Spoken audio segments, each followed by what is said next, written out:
Shabbat shalom. Shabbat shalom. Okay, this is going to be an upbeat drash about a less than upbeat topic. What I want to talk about, the reason I'm asking for your attention tonight is I want to talk about what happens when we get an infection of the mind, not of the body, but of the mind. It's a good thing that ideas are sticky, otherwise they couldn't be shared one to another. But the truth is, it's our nature sometimes to have ideas that infect our mind, that we can't seem to get rid of even if we want to, and they lead us astray, and they whisper to us, and the things that they whisper to us are like no bueno. You know this if you've ever been in a place, and all of a sudden, a thought comes into your mind that's extremely prejudicial, that you would never admit to out loud. Against people, against a certain kind of person, against a certain kind of person in a certain kind of situation. Racism, sexism, homophobia, a kind of discrimination against people because of where they were born or what their social class is. And you know as a person, these aren't your values, and yet there's something in your mind that whispers to you. And by the way, you don't have to admit it because I know it's happened to you. Because it seems to be a feature of human life. That our minds are many splendored things, but sometimes they whisper to us in ways that we wish they didn't. And in polite society, we just let those go unnoticed, and yet those thoughts are sometimes with us. And in order to talk about what to do with those thoughts, I need to relate to you what I think is an absolutely hysterical story from the Talmud, and yet, of course, I'm a bit biased. You may not find it as funny as I, but I actually think one of the things we don't talk about is the Talmud's hilarious sense of humor. Thank you. Because I find it delightful.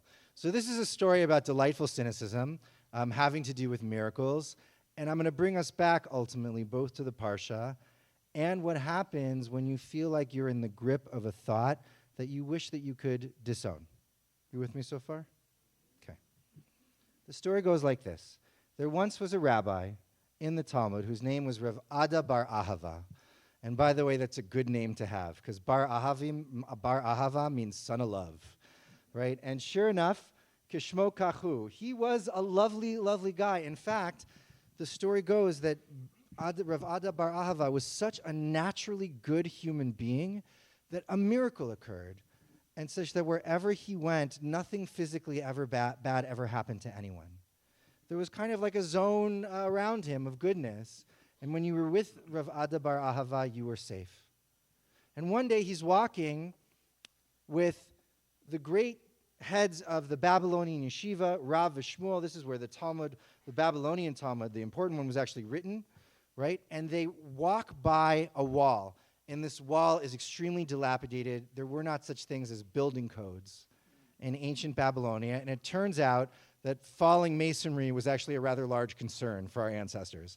And so there's a whole bunch of teachings, strangely, about not being around walls and also not being around bulls. We can get into that another Josh. They're very dangerous. Anyhow, the students say to the Ravs, they say, rabbis, don't walk next to this wall. And the rabbis say, please don't worry about it. Rav Ada bar Ahava is with us. Nothing can happen to us while he's here. And from here, by the way, the story spreads. Everybody knows, if someone could shut that off, that would be awesome. Everybody knows that Rav Ada bar Ahava is the greatest, and you want to be near Rav Ada bar Ahava. Amazing miracle. There is another rabbi in the Talmud, and his name was Rav Huna. And Rav Huna, besides being a really amazing, canny intellect, his name is sprinkled over most every page of the Talmud, he was also a very shrewd merchant. And where other people saw a miracle, Rav Huna sees an opportunity. So Rav Huna apparently was a wine merchant, amongst other things, and he had stored his jugs of wine, because it takes wine years to ferment, right? He'd stored his jugs of wine in a building. And in the meantime, the building had basically become in such poor shape that he was worried that he couldn't get the wine out of the building without the whole thing coming down on his head and on the workman's head. What does he do? He's walking home one day with Rav Ada Bar Ahava from the yeshiva, and they're talking Torah, they're talking Torah, they're talking Torah. And all of a sudden, they take sort of a different route, and they're talking Torah. And suddenly, coincidentally, they show up at Rav Huna's warehouse, and they're talking Torah, and they walk into the warehouse, and they're talking some more Torah. And all of a sudden, Rav Huna behind him is like snapping, and the guys hop to, and they're carting the wine out as fast as they possibly can. And they're talking Torah, and then the wine is all gone, and the guys like give Rav Huna the wink, and he comes out, and they're talking Torah, and they stop talking Torah, and the whole building collapses. And Rav Ada Bar Ahava is really mad. He turns red because he's been used, and he knows it, right? And by the way, at this point in time, the Talmud, I think this story is hilarious, but the Talmud snaps back into its rationality, and mostly what it wants to know is, why was Rav Ada Bar Ahava so mad? And it turns out, Mazel Tov, a miracle, you could have killed us all. It's a very Jewish way of thinking about it, In the Talmud, it says, miracles are nice, but we don't rely on miracles, it says in the Talmud. Now, I think that this little piece is delightful in and of itself, because, as you know, I love sanctity, but I'm against sanctimony. And so every time you can poke a few holes in sanctimony, I'm perfectly happy. And yet, I think there's actually a deeper meaning that we can sort of take from this bizarre story of the miracle that was used for a rather pedestrian purpose, and it goes something like this. Because in this week's Parsha, what it talks about is infections. It's the medical Parshas of the Torah, which is why they're really popular amongst Bar Bat and B Mitzvah students. Let me tell you, they love them. Tazria Mitzvah, like if you get this one, you're like, okay, anyways, moving on. Not only is it medical, it's like out-of-date medicine. It's the worst.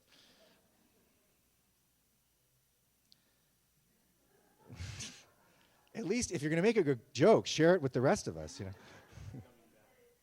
It's coming back.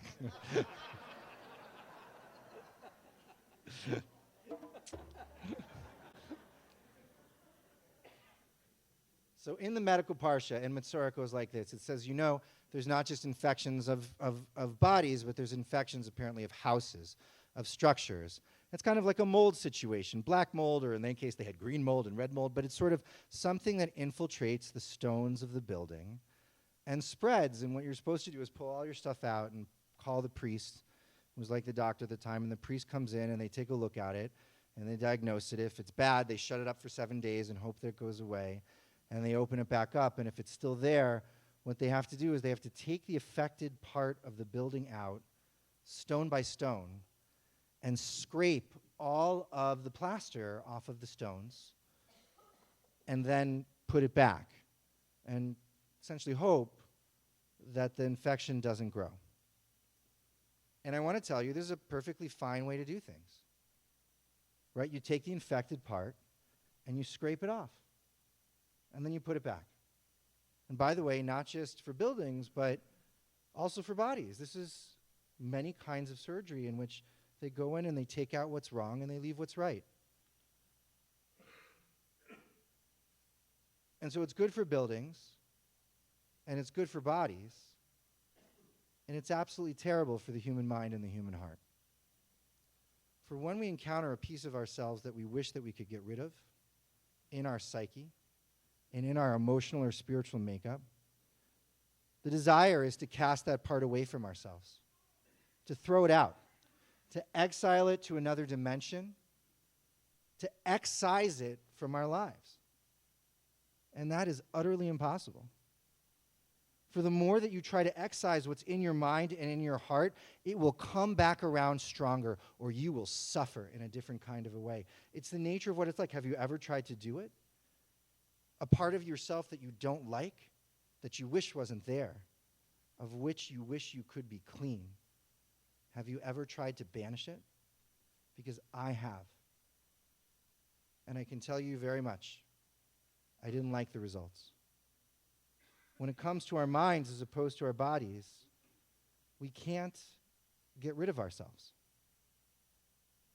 And so the Torah of the stones does not apply. Now let me tell you, as this congregation is made half of therapists and half of lawyers, both those kinds of people can help you in this situation depending on what's happening. But what I want to tell you about the story of Rav Ada bar Ahava, I think, is very important because there are moments in life, and certainly moments right now, where those infections of the mind, they're not just your infection, but they spread beyond you. In fact, they become societal infections, and you just don't know what to do. And in fact, by the way, someone has tried to scrape the stones off, and the structure feels like it's going to fall on your head. It's not 100% sure how it's going to keep together because of the intensity by which people have tried to attack the psyche, their own psyche and the psyche of other people.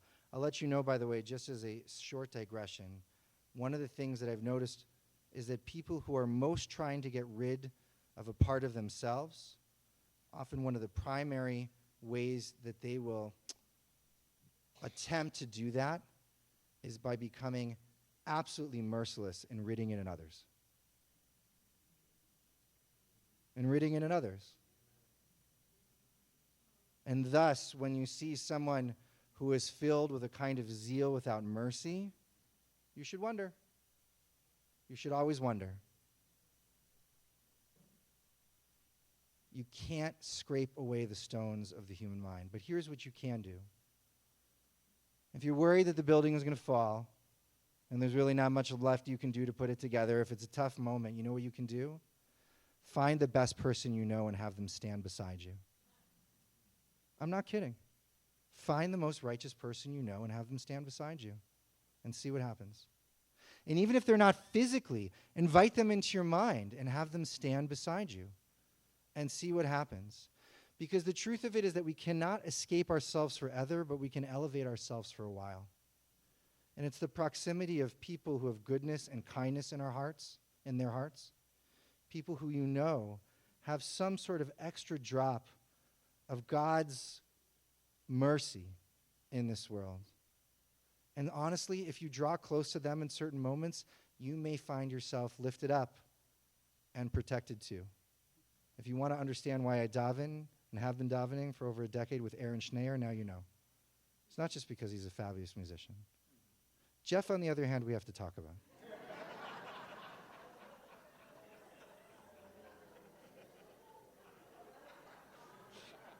It's a joke. He's a lovely human being. Everybody knows that Jeff is a lovely human being, despite the fact that he challenged my page calling. It was fun.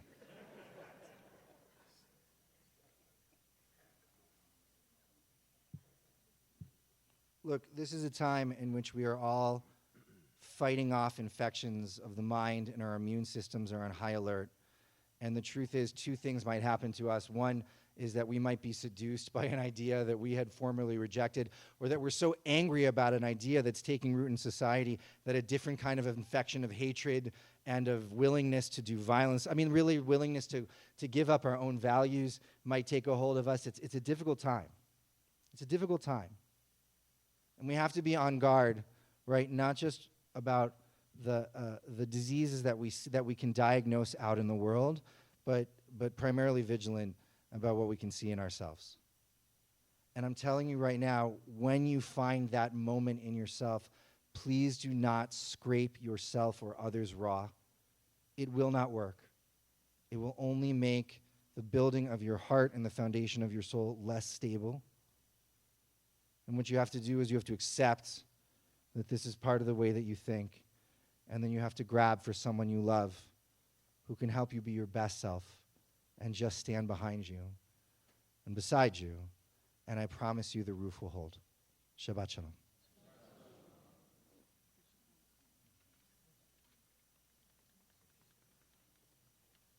So we're counting the Omer. Anybody know what the Omer is? We are counting a celebration of barley. Amazing. It's actually kind of nice. It's a celebration of spring, but one day for every day between Pesach and Shavuot. We count one day at a time. It's really kind of wonderful. Just like all of Jewish history, it's extremely organic and difficult to understand, and I love it nonetheless. And so what we're going to do is we're going to sing this really beautiful melody.